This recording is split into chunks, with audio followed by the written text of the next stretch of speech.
하시리라. 아멘. 결국 전도서 12장, 이 전도서를 요약하고 한 줄로 우리에게 말하는 것은 너의 창조주를 기억하라. 이건 마지막 절에 맞닿아 있지요. 하나님은, 이 모든 세상을 말씀으로 지으신 하나님께서는 이 땅의 모든 행위, 우리 사람들의, 우리 공동체의 모든 행위, 또 모든 은밀한 일까지도 이미 알고 계시고, 그때가 되면 우리의 육신은 흙으로 돌아가고 우리의 영은 우리를 지으신 아버지께로 돌아갈 그때에 하나님께서 하나하나 다 심판하실 것이다, 결산하실 것이다 라고 말씀하고 계십니다. 그러니까 지혜를 이야기하는 전도자가 그 마지막 이 전도서를 맺는 그때에 많은 말을 할 수 있음에도 불구하고 마지막 한마디는 무엇이냐면 결국 인간은 죽는다, 이 얘기입니다.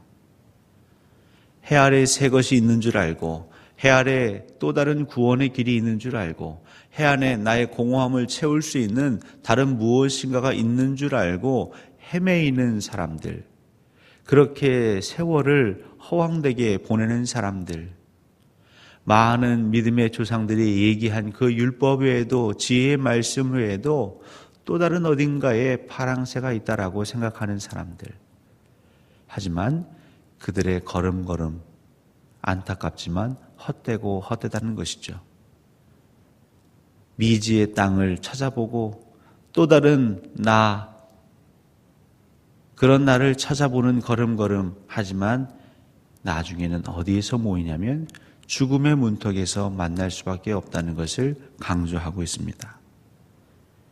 그러면서 특별히 12절에 많은 책들, 그것을 공부하는 건 몸을 피곤하게 할 뿐이다. 특별히 진리를, 과연 하나님은 계신가? 이 시대에도 많은 책들이 있습니다. 철학서적이 있습니다. 그런 사상가들은 궤변을 동원해서, 논리를 동원해서, 이론을 동원해서 신이 없다라는 것을 증명해내려고 하고 있습니다. 특별히 교회에서 믿는 자들에게 상처받은 자들도 거기에 편승해서 안티 기독교 클럽에 가입하고 블로그에 가입해서 믿는 자들에게 꼬치꼬치 캐물으며 하나님을 증거해 보이라고 드세게 일어나고 있습니다. 그런데 그렇게 하나님을 반대하려고 공부하든 아니면 하나님을 찾겠노라 공부하든 공부는 결국 너의 시간들을 다 빼앗는다 말하고 있는 것이죠. 지혜로운 사람은 그냥 있는 그대로 받아먹는 자가 지혜롭다라는 것입니다. 전도서 12장을 읽다 보면 에베소서 5장 15절에서 17절 말씀이 자꾸 떠오르게 됩니다. 그런즉 너희가 어떻게 행할는지 자세히 주의하여 지혜 없는 자 같이 하지 말고 오직 지혜 있는 자 같이 하며 세월을 아끼라. 때가 악하니라. 그러므로 어리석은 자가 되지 말고 오직 주의 뜻이 무엇인가 이해하라. 아멘. 이렇게 말씀하십니다. 지혜 없는 자는 어떻게 행하냐면 세월을 허비합니다. 낭비합니다. 바로 우리 앞에 하나님의 말씀이 있음에도 불구하고 그걸 인정하지 않고 시작하기 때문에, 그걸 의심하고 시작하기 때문에 뺑글뺑글 돌게 되죠. 이스라엘 백성들이 하나님께서 말씀하신 대로 저 가나안 족속, 그들이 기골이 장대할지 모르겠지만 내가 너희들의 손에 반드시 붙이리라.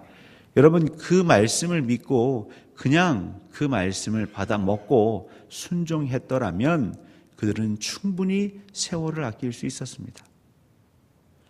하지만 그 눈에 보이는 것을 사고하고 분석하고 평가하고 그렇게 결론을 내린 그 지혜 없는 자들은 악한 세대의 꾀기에 빠져서 하나님 말씀을 의심하고 순종하지 않았고 그들은 세월을 허비했죠. 물론 그 세월이 그들에게 단련되는 세월이어서 의미를 찾으려면 찾을 수 있겠지만 한편으로는 그 시간을 다른 쪽으로 하나님을 더 기쁘시게 하는 일에 사용할 수 있었겠죠. 결국 이 전도자가 그의 다음 세대, 그의 자녀들에게 힘주어 말하는 것은 글쎄요, 자기 자신의 삶에 대한 후회도 묻어 있을지 모르겠습니다. 왜 내가 더 귀한 시간들이 많았고 더 열심히 하나님의 영광을 위해 땀 흘릴 시간이 많았고 이제 하나님의 심판대 앞에 나아갈 때가 점점 가까이 오는데 이 불안함과 초조함, 더 하나님의 나라를 위하여 땀 흘리지 못한 그 아쉬움, 그것을 안고 있는 전도자는 그 자녀에게 힘주어 말하는 것이죠. 사랑하는 아들아, 제발 이 아비의 그 오류를 너도 똑같이 범하지 말아라. 이 아버지가 걸어온, 이 전도자가 걸어온 그 길, 나름 진리를 찾아보겠노라고 그렇게 헤매었던 길, 그런데 그 진리의 길은 사실은 너무나 가까운 곳에 있었느니라고 말씀하시는 것이죠. 지혜는, 하늘의 지혜는 책을 많이 본다고, 종교서적 그 율법서를 그 연구하고 분석한다고 생기는 것이 아니라 지혜는 그 창조주를 기억하고 창조주 하나님의 그 하나님됨을 인정하는 데서 나오느니라 말씀하시는 것이죠. 여러분, 우주 만물을 창조하셨다는 건 대단한 거죠. 가끔 서울 시내에 오갈 때 보면 그 잠실에 있는 큰 빌딩이 하나 있습니다. 여러분, 그걸 지은 사람 대단하지 않습니까? 근데 그것도 그냥 잠실 땅 위에 세워졌을 뿐입니다. 이 지구만 봐도, 이 지구만 묵상해도 그 규모가 대단합니다. 이 태양계만 생각해도 우리의 지식으로는 다 헤아릴 수가 없습니다. 아직도 화성에 무엇이 살고 있는지 그냥 그 우주선을 보내서 탐사하고 기계가 조사하는 정도이죠.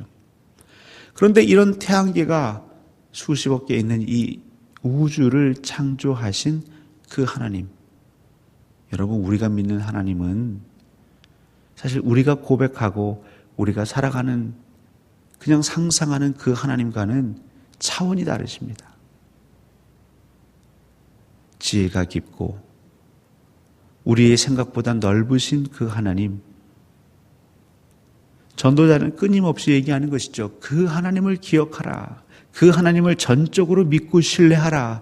그 하나님께서 주신 말씀이 있으면 그것을 그냥 받아먹고 행하는 것이 너의 세월을 아끼는 것이다. 아무리 그 말씀을 증명해 보려고 하고 그 말씀을 너 스스로 풀이해 보려고 하지만, 혹은 그것을 부인해 보려고 하지만, 그러한 행동들은 나중에 깨닫게 될 것이다. 이 정도 위치에 나오면, 인생의 끝자락에 다다르면, 내 삶이 참으로 헛되었구나. 왜 귀한 시간을 그렇게 허비했을고 후회하게 될 것이니, 지금 세월을 아끼는 그 삶을 살기를 간구하고 있는 것입니다. 저는 문득문득 생각합니다. 특별히 어떤 중독에 걸려있는 사람들이 그 중독에서 벗어나려고 허우적거리는 그런 몸부림들을 우리는 종종 보게 됩니다. 술에 중독되어 있는 사람, 담배에, 도박에, 게임에 중독되어 있는 사람, 그 사람의 심리를 분석하고 그 사람과 상담하고, 우리는 수많은 방법을 동원할 수 있지만 사실 가장 쉬운 건 뭐냐면 그 중독되어 있는 그 사람이 그냥 계속 안 하면 됩니다. 우리나라에 예전에 타짜라는 영화가 흥행한 적이 있습니다. 이 도박꾼들의 얘기를 그린 것이죠. 나름 그 도박 안에서 특별한 기술을 사용해서 사람들의 돈을 아주 손쉽게 가로챌 수 있는 기술, 눈으로 보고도 믿지 못하는 기술. 그 타짜의 삶은 행복해 보이지만 그 한 경기 한 경기, 한 판 한 판에 수억이 오가지만, 그래서 우리는 부러워 보이고 참 행복할 것 같지만 그 비참한 인생에 대해서 그 타짜를 살았던 사람의 인터뷰를 우리는 들을 수 있었습니다. 근데 저는 그분의 인터뷰를 들으면서 무슨 생각을 했냐면, 저분의 말이 참으로 옳다. 도박은 그냥 안 하면 된답니다. 도박의 길에 걸었고 그것 때문에 정말 부유해도 보았고 곤경에 처해보기도 했고, 그런 그가 시골에서 농사 짓고 있으면서 그 기자들에게 얘기하는 것은 그냥 안 하면 된다는 겁니다. 특별한 노하우가 없습니다. 안 하면 됩니다. 여러분, 나쁜 일 안 하시면 됩니다. 아주 쉽습니다. 그걸 스스로 설명하고 누군가에게 설득하고 그러실 이유가 없어요. 안 하시면 돼요. 남을 미워하는 것 안 하시면 됩니다. 형제를 욕하는 거 안 하시면 됩니다. 죄 짓는 거 안 하시면 됩니다. 그리고 핑계가 많죠. 의지가 약합니다. 상황이 어쩔 수 없었습니다. 합리화라고 합니다. 우리는 그것을. 반대로 하나님께서 우리에게 명하시는 것 하면 됩니다. 어렵지 않습니다. 하려고 하는데 안 되는데요. 그냥 하십시오. 전도자가 얘기하는 건 그거죠. 정말 창조주를 기억하고 묵상하면 해야겠구나, 하지 말아야겠구나, 결국 두 개가 남습니다. 그걸 굳이 남에게 설명할 이유도 없고 남을 설득할 이유도 없습니다. 하나님에게 내게 주시는 그 감동대로 우리는 살아가는 것이죠. 그런 의미에서 우리가 지내고 있는 이 시대의 교회 공동체는 많이 약해져 있죠. 장성한 자라면 어른들에게는요, 딱딱한 음식을 그냥 주면 됩니다. 그럼 먹을 수 있습니다. 근데 우리는 언제서부턴가 그 음식을 먹을 수 없을 정도로 약해져 있습니다.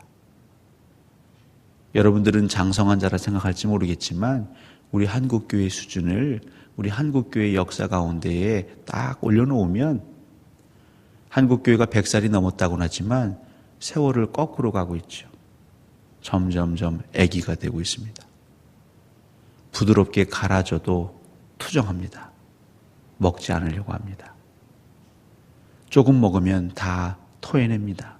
소화를 못 시킵니다. 그저 성도들의 비율을 맞춰가며 성도들한테 애걸복걸하며 여러분 이거 한번 먹어보십시오. 이 말씀이 매우 매우 좋습니다. 아무리 감언이설을 하고 이벤트를 하고 미디어를 동원하고 연예인들을 동원해도 우리 성도들은 팔짱을 딱 끼고 앉아서 무얼 먹을까 취사선택 고르는 데에 삼매경입니다. 여러분 그렇게 세월을 허비하지 마십시오. 그러는 사이에 여러분들 힘있던 두 다리는 힘이 빠질 것이고 일을 하던 그 젊음은 온데간데 없고 결국 우리의 육신은 흙으로 돌아갈 날이 가까워지며 우리의 영은 하나님 앞에 서게 될 것입니다. 그 앞에 가서 후회하면 이미 늦습니다. 전도자가 얘기하는 것. 지금까지 그 인생을 다 살아보고 고민해 보았지만 내가 왜 그렇게 살지 못했을까? 하나님이 하신 말씀이 분명하다면 하면 되는 것이고 하나님이 원치 아니하시는 건 안 하면 되는 것이다. 아주 그 얘기, 아주 단순한 얘기를 우리에게 남겨주고 전도서를 마무리하고 있습니다. 사랑하는 성도 여러분, 하나님은 우리에게 모든 인간에게 양심을 주셨고요. 또한 그리스도를 영접한 자들에게는 그 마음에 성령의 인을 주셨습니다. 양심에 화인맞지 않은 이상 여러분 이미 아십니다. 무엇이 하나님을 기쁘시게 하고 무엇이 하나님의 마음을 근심케 하는 것인지 이미 알고 계십니다. 그렇다면 그렇게 사십시오. 그게 세월을 아끼는 길이고 지혜로운 자의 삶이며 이 악한 세대를 본받지 않는 삶의 첩경일 것입니다. 오늘도 우리 하나님 여러분에게 감화 감동하십니다. 성령의 빛으로 조명하실 것입니다. 여러분의 이 아름다운 하루를 하나님을 기쁘시게 하는 그 삶으로 들이시기를 간절히 원합니다. 여러분의 세월을 아끼십시오. 하나님께서 그 힘과 그 의지와 판단할 수 있는 지혜와 명철 주시기를 예수 그리스도 이름으로 간절히 소원합니다.